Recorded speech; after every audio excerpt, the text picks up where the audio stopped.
Hi everyone, happy Friday.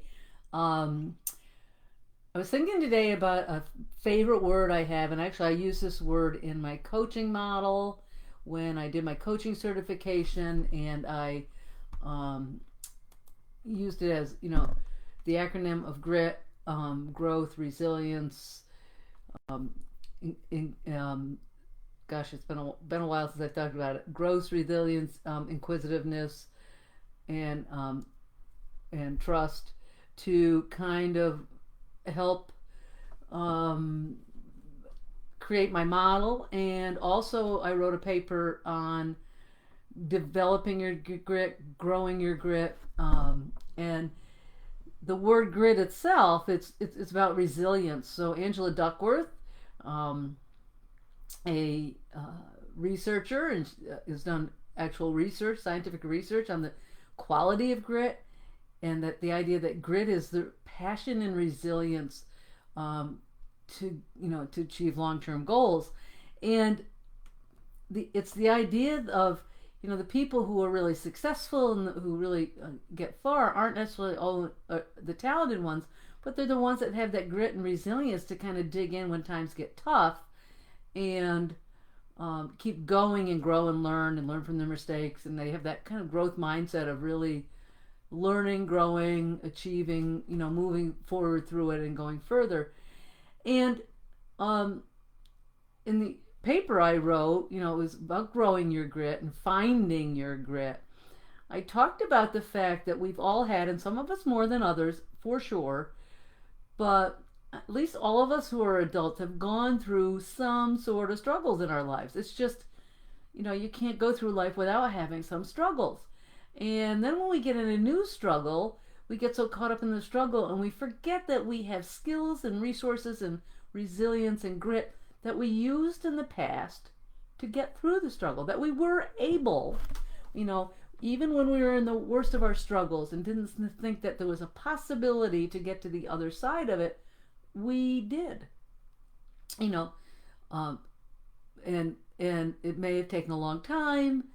It may have been quick. It just depends on the struggle. And some people, you know, still maybe have moments of that past struggle that kind of flare up. But in general, you've moved forward, or you hope that you've moved forward to this point where you're in a new struggle, and like many of us do, we make it like, oh, how can this happen to me? You know, you know, what am I going to do? I didn't expect this to happen, but it is happening. And how do you get through it? So in your riding as a rider, you have a struggle. And here's Izzy, my cat. You know how she likes to join me. You have a struggle. It's this is my struggle when I do Facebook lives. So my resilience is just letting it go, because I know it's unless I lock her out of the door, and then she'll be scratching at the door. So it's not a win-win there.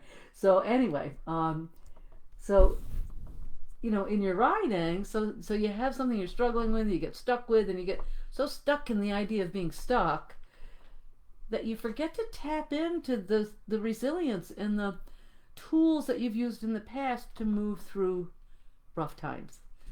So I think we all have them. Some of us have them more than others. Some of us are able to tap into them, grit, our resilience easier than others.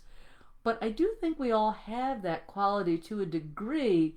It's the choice of tapping into it and kind of growing it, using it, trusting that we have it, knowing we've gotten through things before, we can get through things again.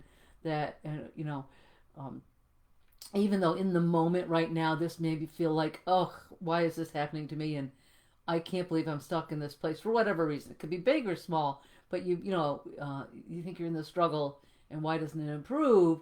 And so you get in the cycle of just saying why, as opposed to what are my tools? How can I tap into this? How can I create change? Curiosity about what can I change? How can I look at this differently? What can I learn from this? Um, what do I need to do to move forward? And that's that grit and resilience that people have who actually are successful and are able to move on and grow. So that was just something I wanted to bring up. I think, like I said, I think we all have it. I think we can easily tap into it. or not easily, we can tap into it, and some of us more easily than others, and also depending upon the level of where you're stuck and what's going on, it may take a little more. But I do think it's there.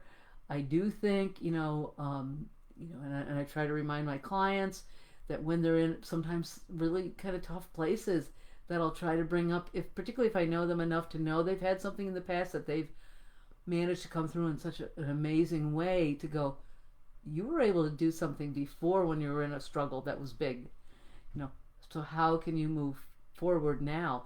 And in our writing, many of the struggles aren't as big as we'd like to make us think they are. If we go back into think about the real struggles, life struggles that maybe have been way bigger than, oh, I keep missing distances at the fences, or whatever it may be.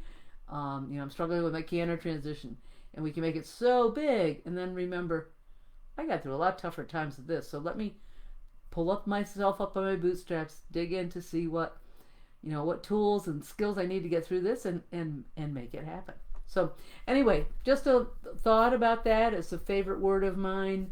Like I said, I used it in my coaching model for my certification, and just it's a word, grit. I think has such great, just a great word. And also Angela Duckworth again is the one who does research on it. She has a great TED Talk, so if you want to listen to that, it's a short TED Talk about grit and resilience. She has a book on it. It's a pretty detailed book, but the TED Talk is great, so I would highly recommend that. And if you want to work any further, or you feel you're struggling and need some help working through that and getting to the other side, and tapping into those resources you have, sometimes working with a coach is a great thing to do, because we can help you discover things that you already have and use them to move forward. So feel free to contact me if you'd like to set up a coaching session. Have a wonderful weekend, everyone.